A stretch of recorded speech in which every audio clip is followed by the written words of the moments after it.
Shalom saudara-saudari dimanapun Anda berada, bersama saya Anggiat Parapat. Kali ini saya akan berbagi cara tercepat untuk bisa bermain keyboard, terutama bagi Anda yang masih pemula. Keyboard yang saya gunakan ini keyboard Yamaha seri PSR S750 yang sudah saya tempelkan beberapa huruf di sini sebagai penanda nada. Ini C1, ini D, E, F, G, A, B, C2 dan seterusnya. Anda bisa tempelkan sendiri. Dan bagi Anda yang menuliskan angka 1, 2, 3, 4 dan seterusnya di sini atau do re mi fa sol la si do, itu menurut saya kurang tepat.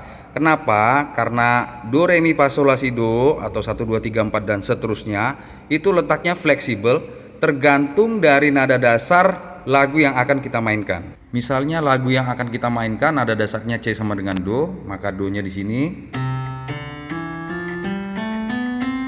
Kemudian bila nada dasarnya D sama dengan do, maka do-nya akan di sini.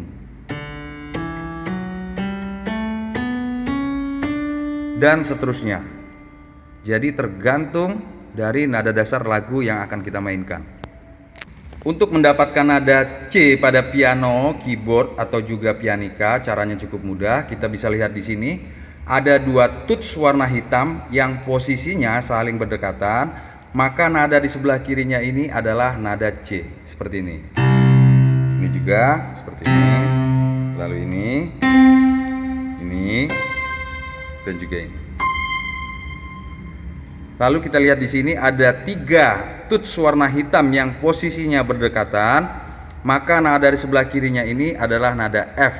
Seperti ini,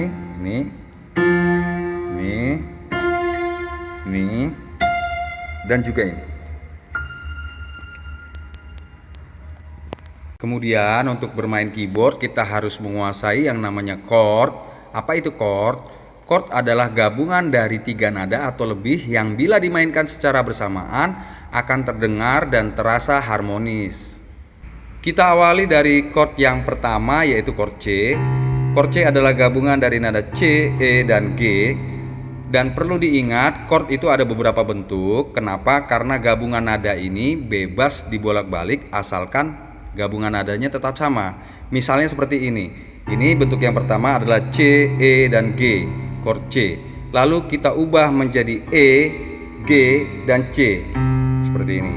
Ini juga tetap chord C. Lalu kita ubah lagi menjadi G, C, dan E. Seperti ini, tetap chord C. Dan ini berlaku untuk semua chord. Jadi bebas dibolak-balik asalkan gabungan nadanya tetap sama. Jadi ini adalah chord C dengan posisi jari kelingking di C, kemudian jari tengah di E, lalu jari jempol di G, seperti ini. Ini adalah chord C.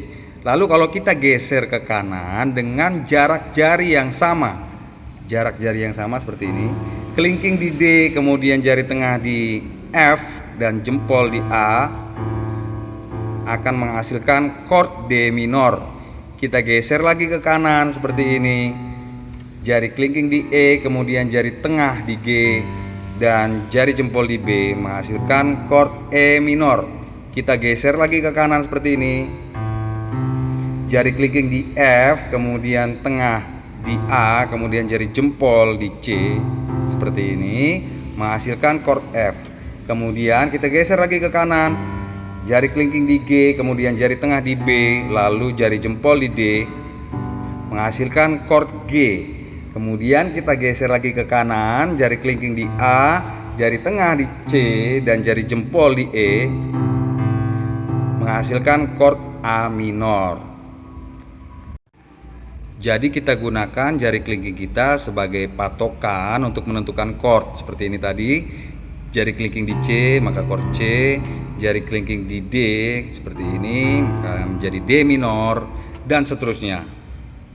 Latihlah jari Anda secara rutin dengan berpindah-pindah chord, misalnya dari chord C, kemudian ke G, lalu ke A minor, lalu ke D minor, dan seterusnya sampai jari Anda benar-benar lancar berpindah chord. Atau kita bisa mencoba belajar dengan mengiringi sebuah lagu. Misalnya kita akan berlatih mengiringi lagu Kidung Jemaat nomor 26, Mampirlah Dengar Doaku. Di sini kita atur dulu stylenya, balad, kemudian kita cari yang biramanya 4/4 karena lagunya itu 4/4. Kemudian temponya kita sesuaikan, bermain dulu di tempo yang lambat untuk awal, 65 boleh, 60 boleh, atau di bawah itu pun boleh. Kita sesuaikan dengan kemampuan kita. Kemudian di sini ada tombol SCMP, jangan lupa diaktifkan. Apa itu SCMP? SCMP ini singkatan dari Auto Accompaniment atau dalam bahasa Indonesianya pengiring otomatis.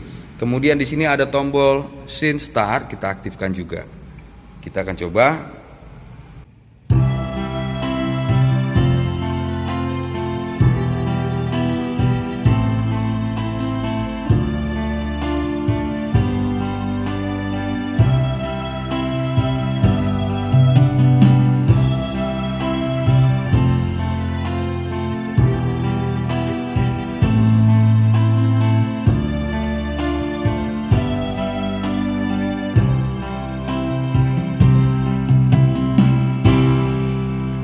Ya, seperti itulah contohnya, dan semakin sering Anda berlatih, maka semakin cepat Anda mahir.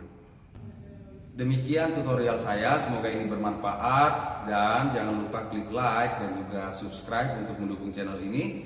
Dan bila ada tanggapan ataupun pertanyaan, silahkan tinggalkan di kolom komentar, dengan senang hati saya akan membalas. Sampai jumpa di video-video saya selanjutnya. Salam sehat selalu, kiranya Tuhan senantiasa memberkati.